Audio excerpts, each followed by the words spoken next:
Hey everybody, it's Nate here. So I've been hunting these birds on this property for about a week, and I've been learning what they do, but how they move around. But boy, they've just been getting around me. I've been able to film. There's two groups. I've been able to film them a couple times, but I've been out in the field, and the other morning I decided to set up right out in the field.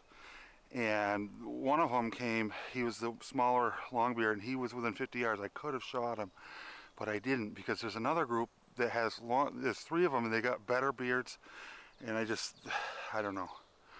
I just wanted a better bird, but I might be kicking myself for doing that.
I just don't think it's going to work in the field. If it does work, it's going to just be a matter of sitting and waiting until eventually they come close enough for a shot. And I don't really want to hunt that way. I mean,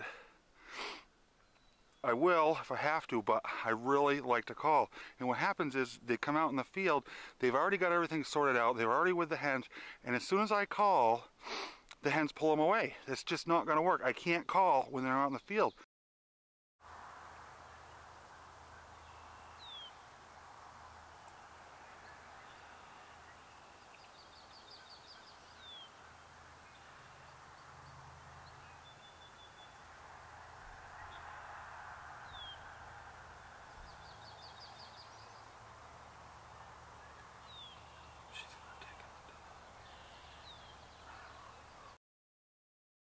So they roost down this bank. When I get over there, you'll see it drops down steep. What I've done is I've put up a ground blind about 60 yards down the bank. It's going to be right inside right in their bedroom. Here's the thing, I have to come in the dark, and it's going to be hard to find them, because this edge all looks the same. And if you go down the wrong spot, it's full of blowdowns and nasty stuff, and I'll never make it down in the dark. But I found one spot where I can do it. But how am I going to find it? Well, what I did is I took this stick, and then tomorrow morning in the dark I'll be able to see that, and then I know I got to come in right here. Okay, and I've got the path memorized in my head. Come by this tree, step into the woods, take about 5 steps forward, and then take a hard right to that big tree. Once I get to that big tree, the blind is right there. So it's basically a straight shot down to it. So that's my plan. I gotta do it in the pitch dark, because these birds roost anywhere. I don't know where they're gonna be roosted, but they're probably gonna be close. But it's what I gotta do to kill one. I have to get them before they get everything sorted out. Right off the roost, they're gonna land. They're not gonna know where all the hens are. They're gonna start trying to sort things out. I'm gonna give them a couple soft calls and pull one in close enough for a shot. That's my plan. Hopefully I can make it down to the blind without breaking my neck. So here's the blind. I got it set up on a little knob. I picked this spot. I walked all around here, and I like it because it's open down there. If you go over that way, it gets thicker. There's a lot of stuff in the way for a shot, but I can shoot to my left. I can shoot straight down. And then I'm thinking, if there's a little gully here, I don't know if you can see that. This is a gully, but if they try to skirt up that gully or just the other side of it, I can get a shot over there. So that's my plan. I'm kind of, you know, combining what I've known, what I've learned about how I've always killed birds, getting them close to the roost before they get everything settled up and sorted out, with the blind, so I can try to film it, because there's no way if I walk in here naked without a blind that I'll be able to film too. It's just too much movement, and I won't be able to do it. But you'd be amazed at how much movement you can get away inside a blind. I don't know if this plan is going to work, but it's worth a shot. I think, you know, I think there's a good chance it's going to work. Put it that way. We'll see. All right. I'm excited for tomorrow morning.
Got him.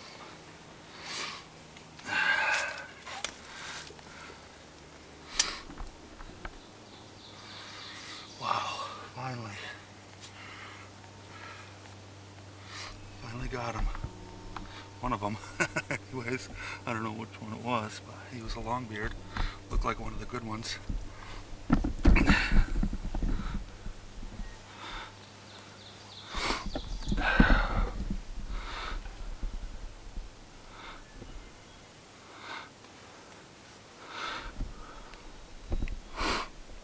Alright, I'm gonna go down.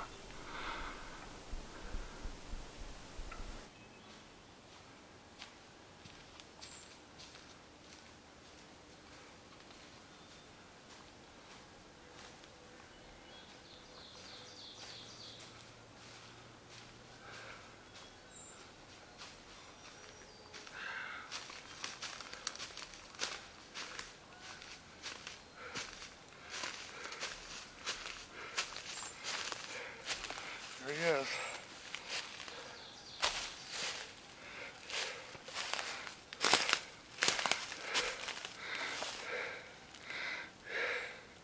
He's got a nice beard, about 9 inches. His spurs are decent, about an inch, maybe a little under, maybe 7/8. Wow, what a hunt. Well, there he is. Tell you what, this was a hard-earned bird. These birds were really pestering me. They were fired up, but they would not leave the hens. So I was like Goldilocks. I started out on day one up in the field, and they were down here, and they went the other way. I called. Then I moved down into the woods, and they were in the other field, 70 yards away. So then I moved over to the other field, and they were up in the upper field. So then I moved in the upper field, finally got the one smaller longbeard in range, and I decided not to shoot him. I wanted one of the other 3 that had longer beards. I like to call. That's the thing. In the style of hunting I was doing up in the fields, I realized that calling wasn't going to kill me, get my bird. I wasn't going to kill one calling. Calling just pulls me away. But I wanted to call. It's just something I feel better if I can, have a little bit of,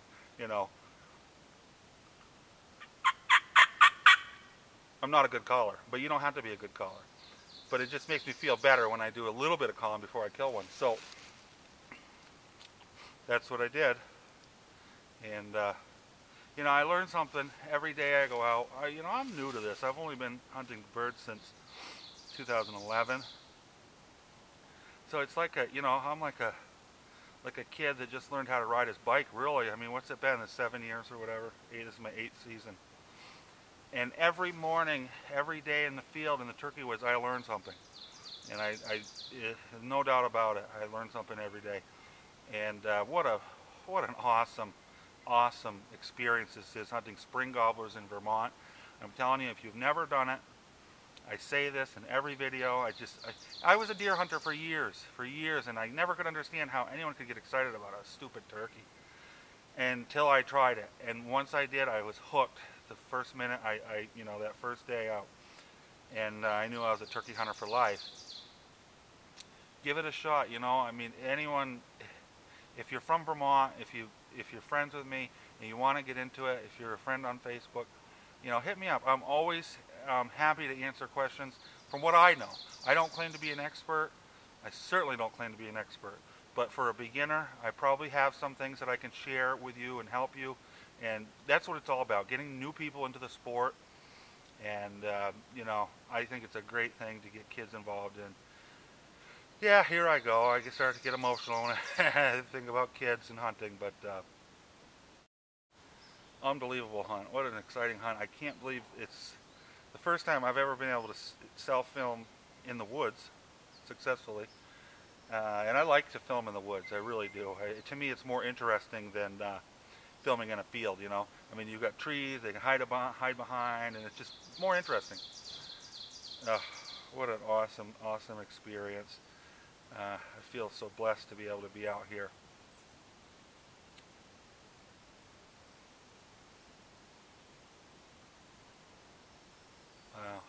is shining. What a beautiful bird. What a beautiful bird. Thanks for watching, everyone. I hope you enjoyed the video.